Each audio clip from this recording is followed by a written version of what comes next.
grandi dans la foi grâce au scoutisme. Bon, j'avais des parents chrétiens, mais c'est le scoutisme qui m'a, disons, poussé un peu plus. Bon, c'était pas brillant hein, au niveau foi, mais ce qui m'a aidé, c'est les routiers. Et j'ai très très jeune eu une joie de parler du Christ. Partager ma foi, c'est la chose qui m'a rendu le plus heureux, qui me rend le plus heureux. Je salue quand même spécialement ce génie propre de la branche rouge chez les Scouts d'Europe, qui est vraiment comment on réfléchit à notre idéal. C'est-à-dire on a bien vécu le scoutisme, on a toutes les techniques, on est des pros, on sait bivouaquer, on sait tout faire, et on se dit que cette grande aventure, eh bien, ce soit l'aventure de ma vie. Pour notre route d'été, on a emmené un père que je connaissais pas. Et qui m'a beaucoup marqué, qui avait la foi, qui croyait en l'Eucharistie, qui disait son bréviaire, qui nous parlait de Dieu. Alors là, je me suis dit, mais non, si prêtre c'est ça, je veux bien être prêtre. Quand le prêtre est heureux d'être prêtre, il rend les gens heureux autour de lui. Et je crois que c'était vital de donner ce témoignage à notre société. Il me semble qu'on apporte la présence de Jésus, d'une manière générale, aussi par ce don total de nous-mêmes, parce qu'il y a la question du célibat qui est très présente dans le film. Qui est justement, on voit, c'est ce que dit le Père Potet, un homme donné, quoi, voilà, qui s'est donné. Pour ma part, c'est vraiment témoigner de la joie d'être prêtre, c'est-à-dire devenir prêtre rend l'homme qui a fait ce choix heureux, et finalement, mais c'est un peu, je me rends compte que c'est le fil rouge de ce que je dis depuis tout à l'heure, ça peut rendre beaucoup de personnes heureuses autour du prêtre. Alors d'abord, on se rencontre à quelques jours de la sortie du film ou du documentaire Sacerdoce, qui suit 5 prêtres dans leur vie quotidienne et dans leur vocation. Est-ce que vous pouvez nous dire comment est né ce projet et comment vous avez été contacté? Donc, dans ma précédente paroisse, j'avais un paroissien qui connaissait Émile Duport, qui a eu l'idée du film. Et donc, il bavardait avec son ami et il disait, voilà, j'aimerais bien trouver des prêtres pour faire un film documentaire sur les prêtres. Et en fait, on pourrait dire que j'ai été dénoncé voilà, par ce paroissien qui lui a dit, bah, écoute, moi, je suis parisien, mais tous les week-ends, je vais à la campagne. Et bah, mon curé de campagne, il a l'air peut-être de correspondre à ce que vous pourriez rechercher. Et il a donné avec mon accord mes coordonnées et on a pris contact. J'ai beaucoup réfléchi, discerné. J'en ai parlé aussi avec mon évêque. Et puis, j'ai trouvé que le projet était tellement beau que voilà, j'ai voulu accepter cette aventure. Super. Et vous, Père Gaspard? Eh bien, moi, j'ai été contacté par le réalisateur Damien Boyer, qui avait fait une enquête sur Facebook. Il avait demandé quels sont les prêtres qui vous ont marqué. Et puis, il y a pas mal de gens qui ont répondu. Voilà. Et puis ensuite, il a regardé ce que je faisais sur Facebook. À l'époque, j'étais que sur Facebook. Je faisais pas mes petites vidéos. Et donc, il a vu le style, l'hôtel en montagne et tout ça. Il a dit, moi, je veux ça dans le film. Voilà. Et en fait, voilà, c'était une de ses idées. Et puis ensuite, il est venu me voir. Alors ce film, c'est aussi l'occasion d'évoquer votre vocation peut-être et puis enfin votre plus particulièrement l'appel au sacerdoce. Comment ça s'est passé pour vous, l'un et l'autre? Moi, j'aime bien dire que je suis tombé dans la marmite étant petit. J'ai découvert la foi par donc, la beauté de la création, donc, notamment par mon papa forestier qui m'a initié à, voilà, à la beauté de la nature et j'ai tout de suite relié cette beauté à l'amour infini de Dieu. Et puis, grâce au catéchisme, à l'aumônerie, à la pratique régulière de l'Eucharistie le dimanche, j'ai petit à petit découvert le Christ. Et j'ai très très jeune eu une joie de parler du Christ. Partager ma foi, c'est la chose qui m'a rendu le plus heureux, qui me rend le plus heureux. Et au point où j'étais un genre de missionnaire étrange, on va dire dès les années classe prépa, puisque c'est ce que j'ai fait après le bac. Et ensuite, en école d'ingénieur, j'étais à la fois le confident et l'apôtre de ma promo. Et donc, au bout d'un moment, il a fallu que je voie la réalité en face. Et que j'étais peut-être pas fait pour être ingénieur, mais donc voilà, ça s'est fait progressivement avec des rencontres, mais une lame de fond quand même, c'est une joie de croire et une joie décuplée en partageant cette foi. Ben moi, alors, j'ai eu un petit frère qui a toujours dit qu'il serait prêtre, donc on était contents dans la famille, on avait un prêtre. Et puis, quand il a eu 17 ans, il a changé d'avis. Alors, et moi, j'ai changé d'avis à 18 ans. Alors, disons que j'ai grandi dans la foi grâce au scoutisme. Bon, j'avais des parents chrétiens, mais c'est le scoutisme qui m'a disons, poussé un peu plus. Bon, c'était pas brillant hein, au niveau foi, mais ce qui m'a aidé, c'est les routiers. Et les routiers, là, faire leur route, des choses comme ça, réfléchir à la vie future, à qu'est-ce que je veux faire de ma vie, qui doit être une œuvre d'art et tout ça. Alors, je l'ai vécu de façon sympathique, je trouvais ça assez beau la première année. Et puis j'ai lutté sur le fait d'avoir un père spirituel. Je prétextais que je ne connaissais pas assez de prêtres pour ça. Et puis au bout d'un an, pour notre route d'été, on a emmené un père que je ne connaissais pas et qui m'a beaucoup marqué, qui avait la foi, qui croyait en l'Eucharistie, qui disait son bréviaire, qui nous parlait de Dieu. Alors là, je me suis dit, mais dis donc, si prêtre c'est ça, je veux bien être prêtre. Voilà. Donc ça a été le déclic. Et du coup, je l'ai pris comme père spirituel. Voilà. Donc déjà, il m'a dit, déjà, il faudrait commencer par prier. Et donc, je me suis mis à prier chaque jour, aller à la messe en semaine. Voilà. Donc ça a pris du temps. Ça a pris 5 ans pour que je me décide. Et puis 6 ans, en fait, en tout, pour que je me mette à entrer au séminaire. Donc je suis rentré aussi après l'école d'ingénieur et mon service de la marine. Et voilà. Donc c'est grâce au Scout d'Europe. D'ailleurs, dans la vidéo, là, on voit bien le ceinturon des Scouts d'Europe. Ce film témoigne aussi de la place des prêtres dans notre société actuelle, dans un contexte qui n'est pas évident pour l'Église, où on est maintenant une minorité, où voilà, on est aussi à contre-courant du monde. Comment voyez-vous la place du prêtre aujourd'hui? Alors, je pense que ça dépend quand même du ministère que l'on a. Dans le film Sacerdoce, si je ne me trompe pas, il y a 2 prêtres qui sont des curés de paroisse, donc le père François Potet et moi. Quelle est sa place? Moi, j'aime bien dire qu'il est un catalyseur. Voilà, il y a tous les éléments quand un prêtre arrive quelque part pour que la réaction chimique de cette explosion de joie et d'espérance qu'est la résurrection se diffuse, mais parfois il manque le catalyseur. Et donc le prêtre, c'est l'homme qui est accessible, qui est à l'écoute, qui va sur le terrain, qui rencontre les gens, qui met les personnes en lien, qui se rend compte qu'il y a des personnes qui ne se connaissent pas, qui ont les mêmes projets, les mêmes aspirations, qui met ces personnes ensemble. Et ça peut donner lieu à des feux d'artifice assez exceptionnels. Donc voilà, il y a plein de manières de le définir, mais moi j'aime bien dire voilà, catalyseur de l'explosion de la joie de croire. Moi, je suis à Ars, je fais partie de la Société Jean-Marie Vianney, évidemment, je suis très marqué par le curé d'Ars.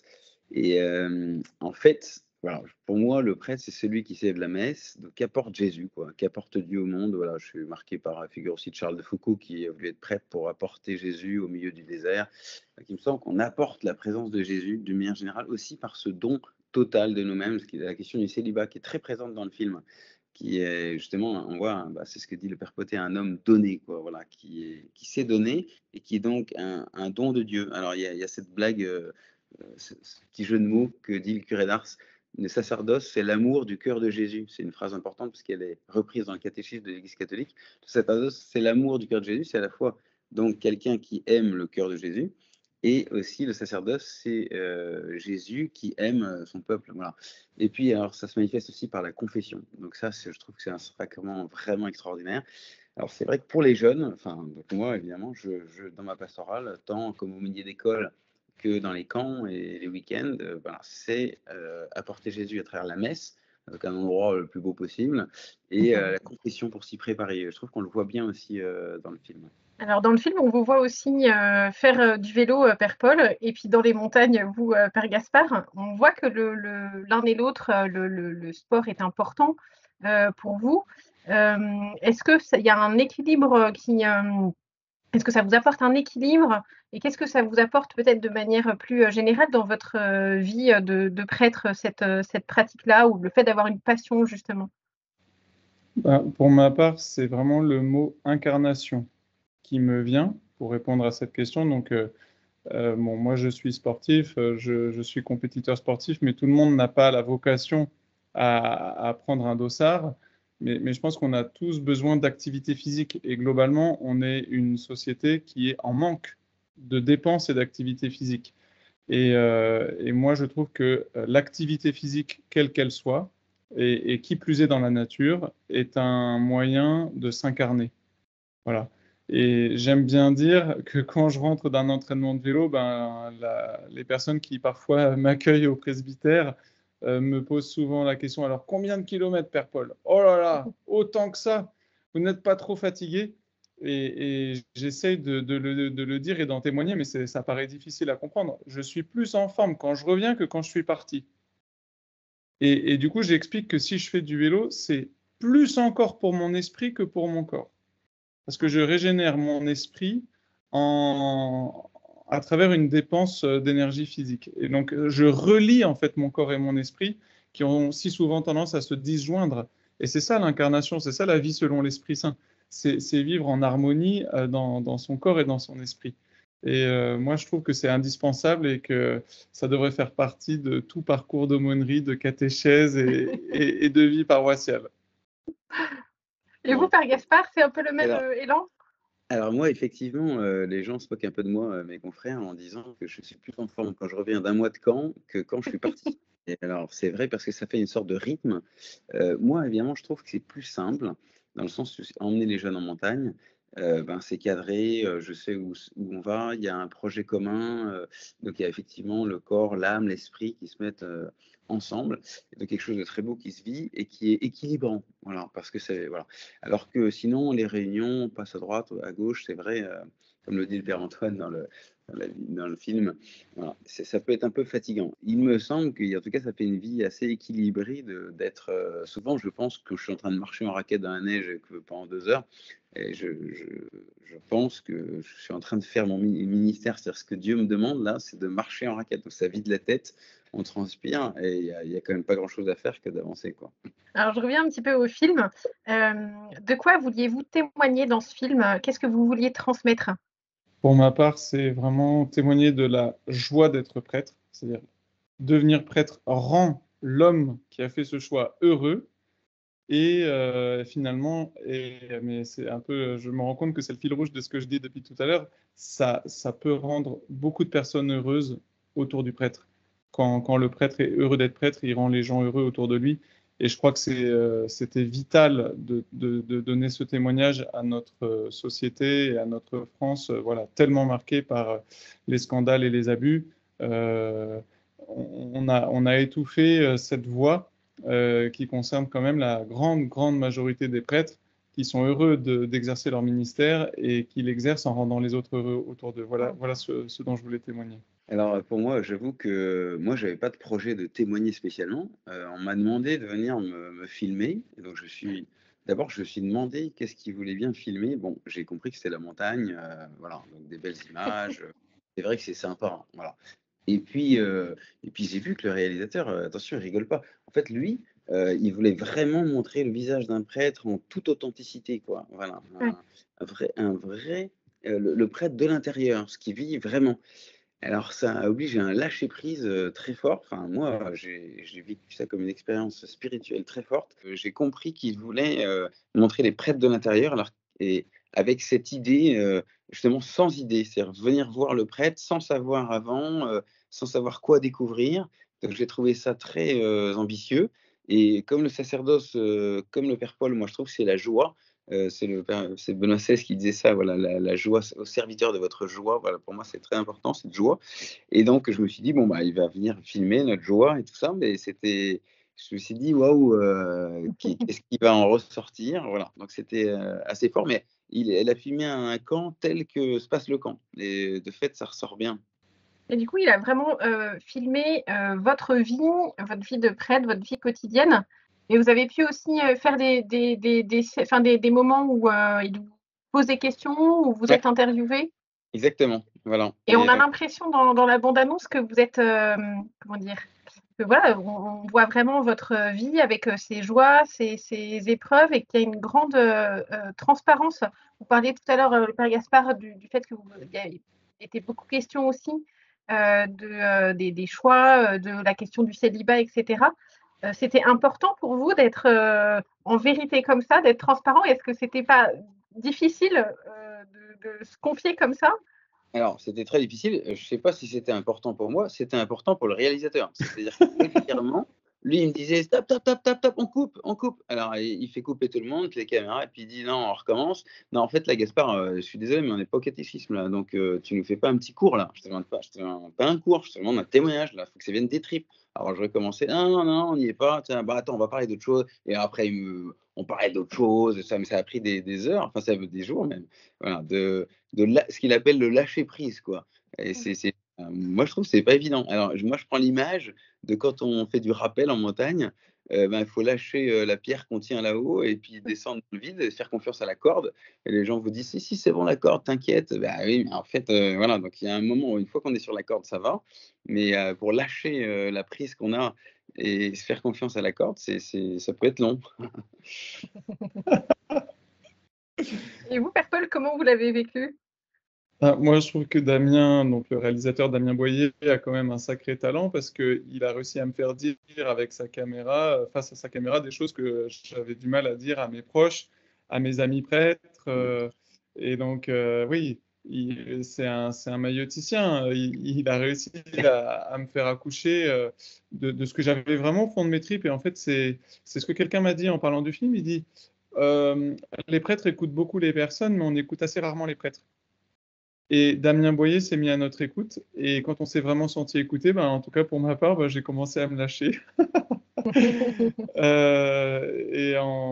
Vraiment en confiance parce que beaucoup, beaucoup de bienveillance de la part de Damien Boyer. Il n'avait pas de calcul, non plus pas d'autre intention que celle d'aller chercher la vérité telle qu'elle allait s'offrir à lui. Mais quand il voyait un espèce de masque, il balayait le masque pour aller plus loin et ça, c'était très fort de sa part.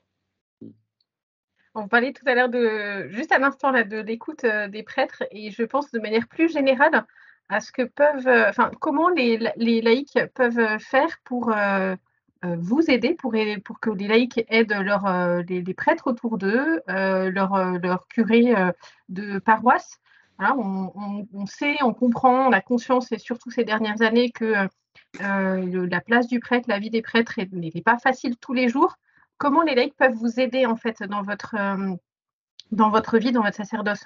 Quand ils acceptent, mais il faut que ce soit des deux côtés, voilà, de porter ensemble la mission, chacun à sa place. Donc moi, ce qui me rend le plus heureux, c'est la collaboration avec des laïcs, donc qui me donnent ma place de prêtre et qui prennent à mes côtés toute leur place de laïc et réciproquement. Donc c'est voilà, au nom de notre baptême et d'une manière spéciale pour ceux qui ont reçu le ministère ordonné, voilà, on annonce l'évangile. Mais comment nous aider? Oui, on va dire que c'est la tarte à la crème du moment, mais c'est en permettant à la synodalité de se vivre. Mais parfois, il y a des laïcs qui voudraient qu'on fasse tout. Parfois, il y a des laïcs qui voudraient qu'on ne soit pas là parce qu'ils seraient plus libres. Et puis parfois, il y a des prêtres qui refusent cette collaboration. Donc, il y a beaucoup de difficultés et de lieux où ça ne se vit pas de façon paisible, malheureusement. Mais moi, je constate que j'y suis très ouvert à cette collaboration et à chaque fois, j'ai jamais été déçu. J'ai que des expériences heureuses à raconter de projets portés ensemble, notamment des camps aussi de jeunes avec une équipe de 15-20 adultes en tout, que ce soit pour l'intendance, pour l'administratif, pour l'animation. C'est les plus beaux souvenirs de ma vie. Alors moi, je suis d'accord avec le Père Paul et d'ailleurs l'ensemble, voilà, l'importance de collaborer ensemble. Et je reviendrai juste sur un point, c'est la question de l'amitié, en fait, donc des partages plus informels, plus francs, un peu ce qu'on a vécu avec Damien Boyer, qui est devenu, c'est vrai, un ami. Mais là, par exemple, j'ai passé des vacances, moi, j'ai passé 15 jours de vacances dans une famille amie. Voilà, de partager aussi avec des laïcs où j'ai tout un groupe d'amis aussi qui régulièrement m'invitent et là, on partage vraiment sur le fond. Voilà, bien franchement, donc c'est ça d'avoir des amis sur lesquels on peut compter, qui peuvent nous faire des remarques aussi, nous dire des choses, voilà. Alors, est-ce que votre évêque, votre supérieur et les prêtres autour de vous ont vu le film et comment ils l'ont accueilli, comment ils le voient? Grand soulagement. Il a énormément apprécié le documentaire Et il s'est même engagé à le promouvoir. Il s'est investi personnellement dans la promotion du film. Et voilà, je redis les mots qu'il a dit à tous les prêtres de notre diocèse réunis il y a 15 jours. Il a dit: je pense que c'est un documentaire qui peut faire beaucoup de bien. Je vous encourage à l'utiliser, à le visionner et à le montrer à d'autres. Moi aussi, il y a un grand soutien, voilà, pour ce documentaire, notamment pour la question de la vocation, en disant que c'est sûrement un documentaire un film qui va aider pour la question de la vocation. Bah, d'ailleurs, dès hier soir, il y a un jeune là qui m'a dit, ouais, j'en avais des frissons, c'est vrai que ça donne envie d'être prêtre et tout, donc c'est très beau pour ça. J'ai été frappé surtout, c'est tous les échos des familles et des jeunes et des couples qui sont vraiment enthousiastes. Alors, vous parliez, Père Gaspard, tout à l'heure de la place du scoutisme dans votre enfance, dans votre vie aujourd'hui. Je suis obligée d'y revenir quand même pour le rasso. Et on constate quand même que là, il y a 75, peut-être 80% des vocations sacerdotales qui naissent dans le cœur de scouts. Comment vous expliquez ça? Et voilà, est-ce qu'il y a quelque chose de particulier Pareil que je donne l'apparence d'un scout permanent. Heu, Ah bah, m Mon évêque a dit un jour aux autres prêtres: «Gaspard, il est né avec un béret sur la tête». Alors, c'est bon. Alors, moi je dirais que d'abord, il faut quand même être honnête, c'est parce que le scoutisme est quelque chose tellement une joie et tellement important pour l'éducation. Baden-Powell, c'est un génie et donc c'est dommage de ne pas en profiter et donc bien sûr avec en plus l'apport du Père Sevin, ce qui fait que les familles catholiques, mettent forcément leurs enfants dans le scoutisme. Voilà, donc ça fait épanouir toute la personne, y compris la dimension religieuse. Donc il y a cette complémentarité, intelligente et moi je salue quand même spécialement, ce génie propre de la branche rouge, chez les Scouts d'Europe, qui est vraiment, comment on réfléchit à notre idéal. C'est-à-dire on a bien, vécu le scoutisme, on a toutes les techniques, on est des pros, on sait, bivouaquer, on sait tout faire et on se dit: il faut maintenant, que cette grande aventure, eh bien, ce soit l'aventure de ma vie, voilà et que ma vie soit cette œuvre d'art. Je sais fabriquer des tables, je sais m'orienter, je sais tout faire dans la nature. Maintenant, c'est dans ma vie que ça doit être, hyper beau et rayonner, voilà et c'est là que je me suis dit: «Mais alors qu'est-ce que je vais faire de ma vie?» et pour moi, c'est ça qui m'a, entraîné vraiment à me dire: «Mais pourquoi pas prêtre?» Sinon, je pense que je ne serais pas prêtre. C'est pour ça que je me dis que j'aime bien le scoutisme et les routiers en particulier. et de manière plus générale, tous les 2, comment vous voyez la vocation du scoutisme européen en particulier, dans le monde et pour l'Église? Voilà, quel peut être le rôle des guides et scouts d'Europe? Le congrès Mission vient aussi d'avoir lieu. Les guides et scouts d'Europe étaient mobilisés dans ce congrès. Voilà, pour vous, quelle est la vocation particulière des guides et scouts? Moi, j'accompagne surtout des louveteaux et des louvettes. J'accompagne peu les scouts et les guides. En ce qui concerne la tranche d'âge des enfants, enfin, je suis vraiment frappé par l'émerveillement des jeunes à cette vie fraternelle et commune dans la nature. Donc c'est vrai que c'est prophétique à bien des égards. Voilà. C'est peut-être que leur vocation, c'est d'être prophète, d'une sobriété heureuse et d'une vie de groupe, voilà, où chacun trouve sa place, où chacun découvre son rôle. Et puis il y a une progression. Donc voilà, on laisse personne sur le bord du chemin et le but c'est que par exemple la sizaine progresse et en fait on est responsabilisé très jeune. C'est pas un autre génie, c'est que c'est pas quand tu auras 21 ans, 25 ans que tu pourras changer le monde. Tu peux changer ta sizaine aujourd'hui. Et tu as tout ton rôle à jouer et parfois tu joues bien ton rôle et parfois tu le joues mal. Et ben comment relire ça et aller de l'avant pour l'avenir. Donc voilà, peut-être prophète d'une sobriété heureuse et, euh, et aussi d'une solidarité, d'une fraternité qui ne laisse personne sur le côté, mais en fait où tout devient occasion de croissance. Alors moi, je dirais ceci, je dirais que, il y a le scoutisme en général, mais là, on parle du scoutisme, les scouts d'Europe. Eh bien, les scouts d'Europe, il me semble que ce lien entre les différentes nations est quelque chose d'assez fort l'Europe, c'est-à-dire l'Europe chrétienne, il y a différentes sensibilités, nationalités, cultures, et c'est tellement riche. Et donc, je trouve que voilà, Scout d'Europe, c'est un peu un lien d'unité pour. Et puis l'Europe, ben, c'est un carrefour aussi de peuples aussi. Donc, réfléchir ces questions d'immigration, ces questions d'assimilation, ces questions surtout de rayonnement de la foi chrétienne est bien assimilée. Je trouve ça très fort, et je trouve ça, il faut vraiment encourager les différentes, voilà, les camps ailleurs, et notamment pour les routiers, je pense. Merci à tous les deux. Merci pour ce documentaire, et je pense que c'est bien et c'est beau pour l'Église. Alors un grand merci à vous. Merci beaucoup. À bientôt. Au Bonne revoir. fin de journée. Au revoir.